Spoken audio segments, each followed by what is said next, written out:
Hi guys, welcome to your March readings.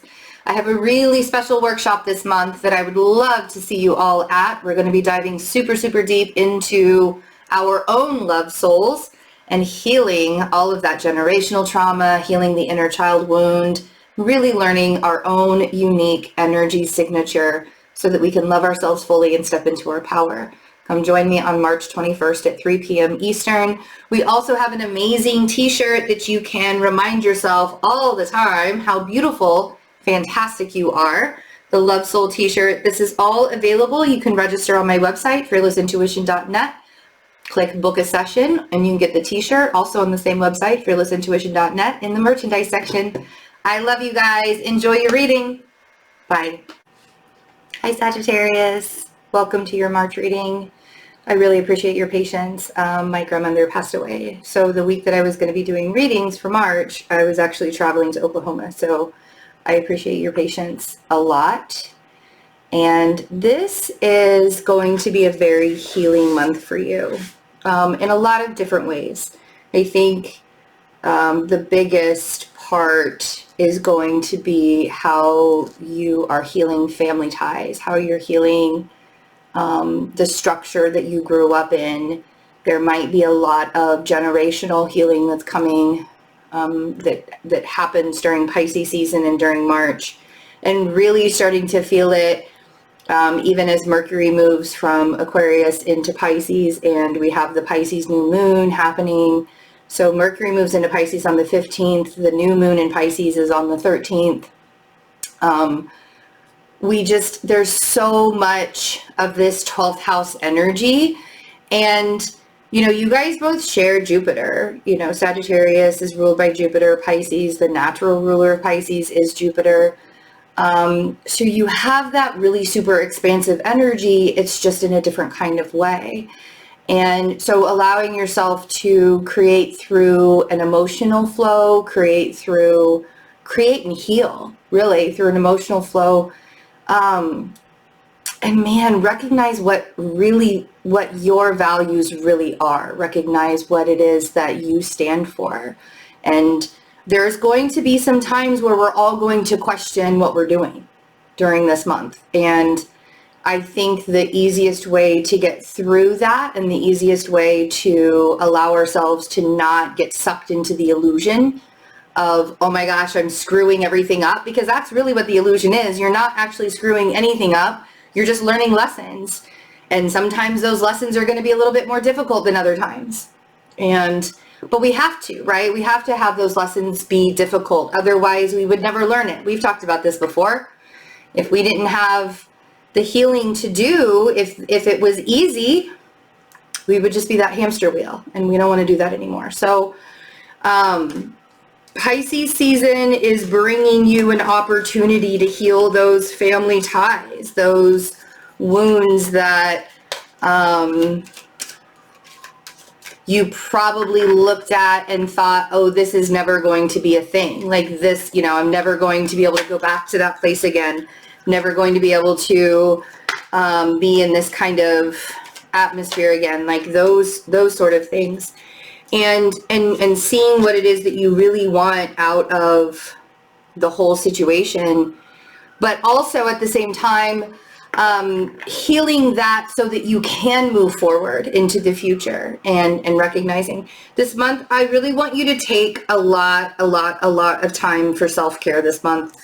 The first three cards that came out, the Four of Swords. So rest. And the reason why I think resting is probably more prevalent during Pisces season is because of all of that shadow work that we do have to do, I've also recognized that I am a little bit more dehydrated than I normally would be. Like I'm drinking water like crazy right now.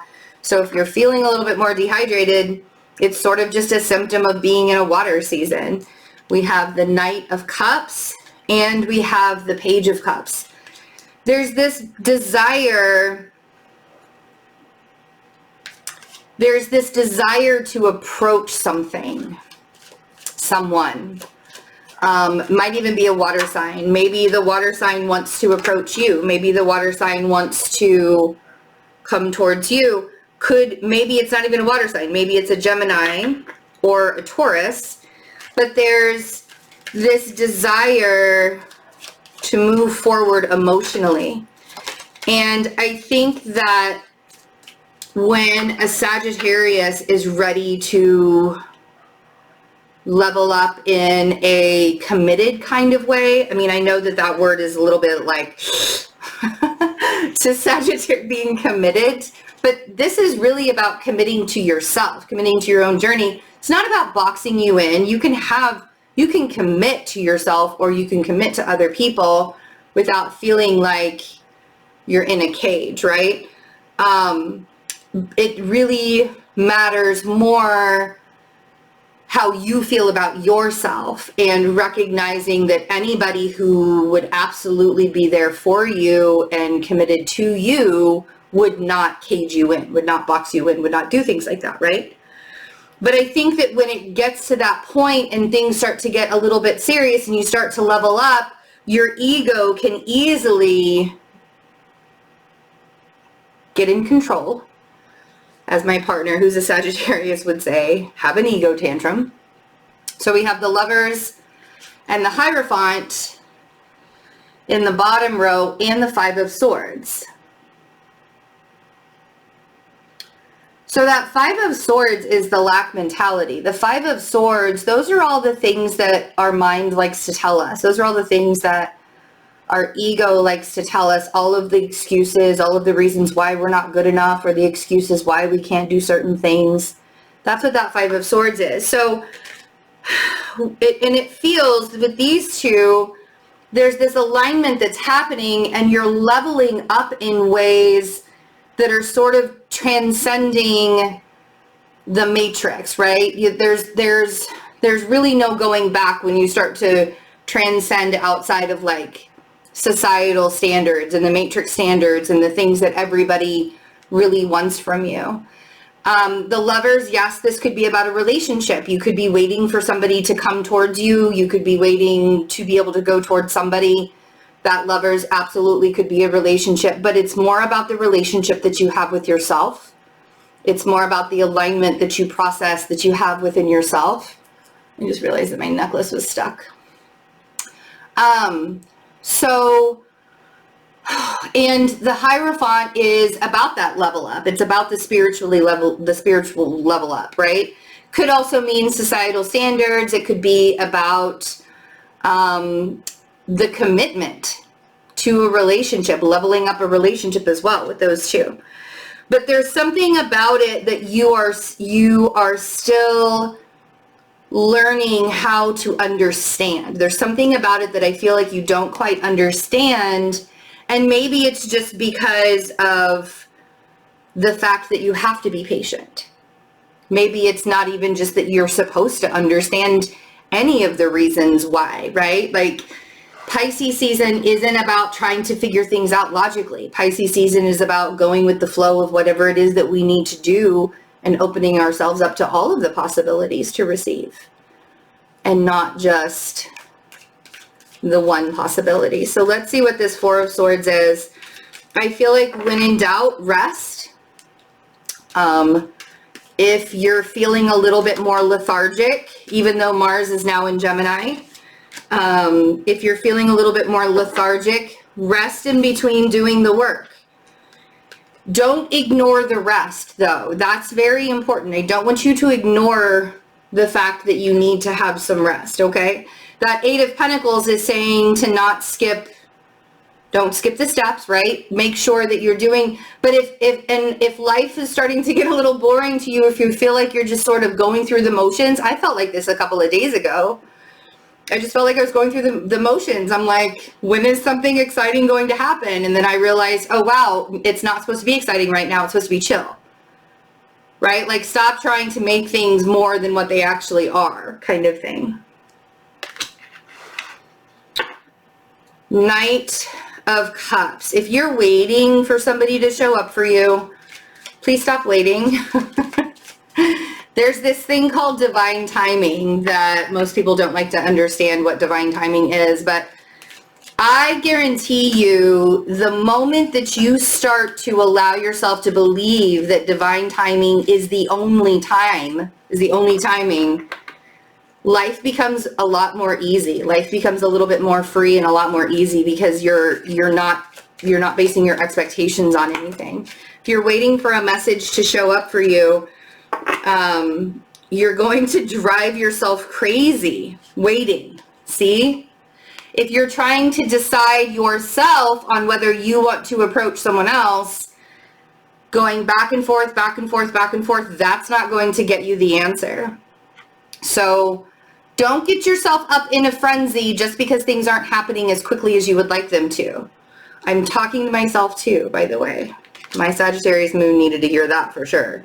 But recognizing, like, not getting yourself all twisted up because things aren't going quickly during Pisces season, because that desire, that pining, that I wish, I want, I wish, can easily turn into a lack mentality. For some of you, this is feeling like you're lacking financially or monetarily in some way. And if that's the thing, then you really, with that Five of Pentacles on the Page of Cups, if it's the lack mentality because you actually feel like you don't have enough money or you're afraid that you're not going to have enough money, that lack mentality can quickly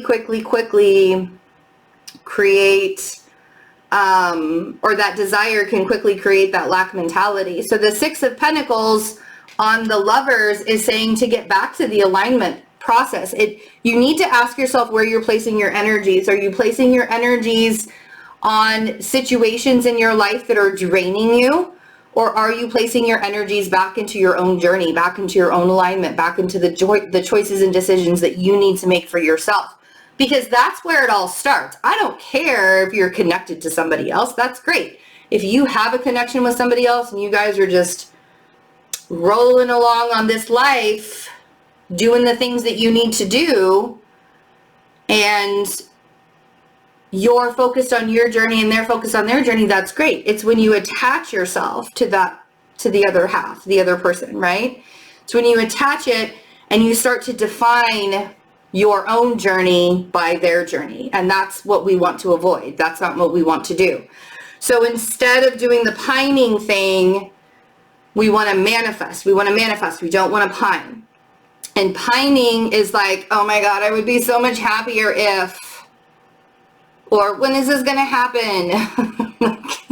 It might not sound like a whine in your head, but that's how my pining always sounds like. It always sounds like I'm whining to myself. Like, but Hierophant. Let's see.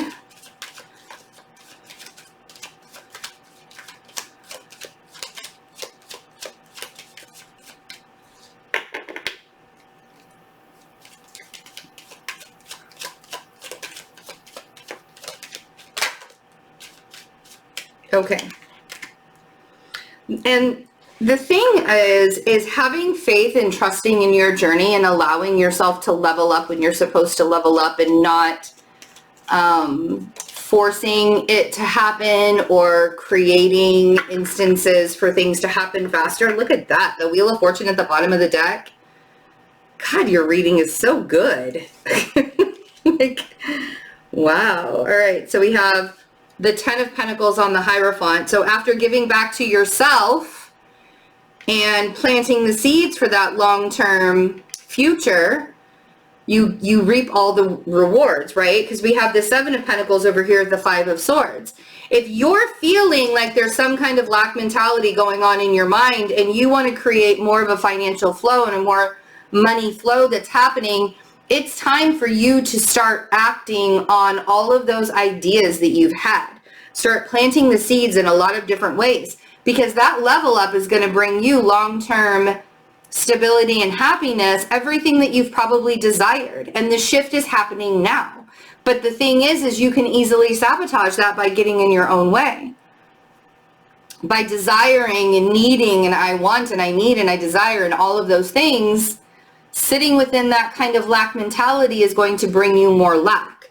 So now we have this time frame to plant this, get those ideas on paper, get those ideas going. Make sure that you're allotting time in your life to be planting the seeds that you want to see grow in the future. There's going to be patience that is needed, right? But you're working towards something, and you've been working towards something for a while. If it's a relationship that you want to be in, keep doing what you're supposed to be doing. Rest in the middle. There is something that is shifting. You can't see it coming, but it's taking you into an easier time. Okay? So we have the Wheel of Fortune shifting with the Queen of Wands. There you are. Looking so lovely with that cat. I'm a black cat girl myself. And then we have the Two of Swords and the Six of Swords. So allowing the shift to happen without needing to have all of the information, that's going to be the best way and the easiest way for you to move from this rough time that we're coming from, moving into calmer waters, easier waters, softer waters. And allowing yourself to understand that this takes time to do.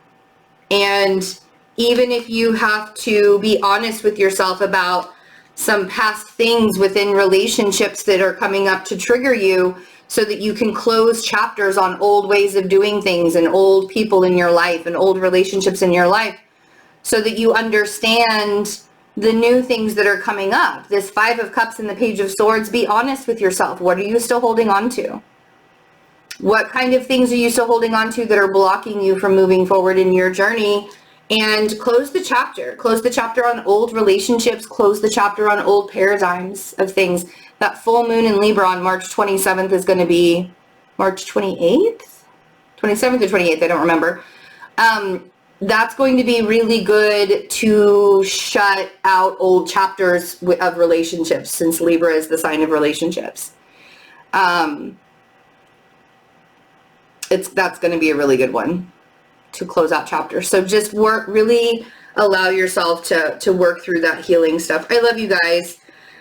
Would love to see you in the Love Soul workshop. I think that would be so amazing. I'm also open for readings. I'm doing an Akashic astrology reading. So we are clearing out the karma of your natal chart, the negative karma that you've brought in, clearing out the lessons, clearing out the healing, so that you can feel like you can push forward on your journey and with your purpose. So that's a really fun, really healing. I've done a lot of those already, and they're pretty cool. So people are, we're looking at like centaurs and asteroids and stuff too, to really help us heal. So it's going to be it's amazing.